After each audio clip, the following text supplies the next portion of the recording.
भाजपा नगर पंचायत प्रत्याशी के समर्थन में हो रही प्रेस वार्ता में बीजेपी प्रवक्ता ने कहा कि योगी सरकार में खत्म हो रहा माफिया राज।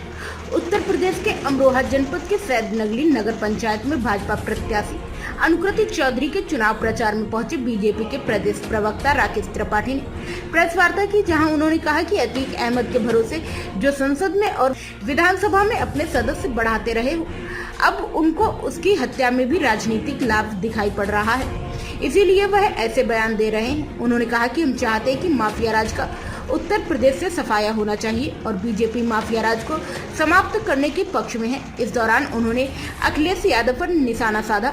उन्होंने कहा कि कर्नाटक चुनाव में अखिलेश यादव को कोई जानता नहीं है, इसलिए उन्हें वहां कौन स्टार प्रचारक मानेगा, आप ही बताइए। उन्होंने कहा कि उनका गठबंधन ठगबंधन होता है और यह ज्यादा दिन नहीं चल पाता।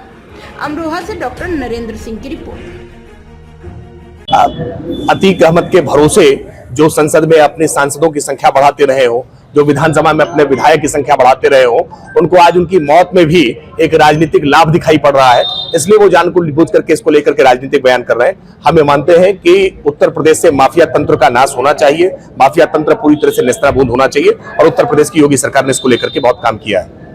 अखिलेश यादव जी के साथ संकट है कि कर्नाटक में उनको कोई पहचानता नहीं है। कर्नाटक का चुनाव हो रहा है तो अखिलेश यादव जी को कौन स्टार प्रचारक मानेगा, साइकिल का सिंबल उनका वहां कोई पहचानता नहीं है। इस हताशा में है, बेहतर होता कि वो अपने पिताजी की पार्टी को मेहनत करके आगे बढ़ाते, लेकिन वो पिताजी की विरासत को लगातार डुबाने का काम कर रहे हैं। गठबंधन तो ये अखिलेश यादव जी का ट्रैक रिकॉर्ड है, जिससे भी गठबंधन बनाते हैं उसके साथ गठबंधन तोड़ देते हैं। ऐसा कोई सगा नहीं है जिसको उन्होंने ठगा नहीं है। उनके परिवार के भीतर ही इतनी दरार है, जो परिवार साथ लेकर न चल पाता हो वो गठबंधन के सहयोगी साथ लेकर के कैसे चल पाएगा।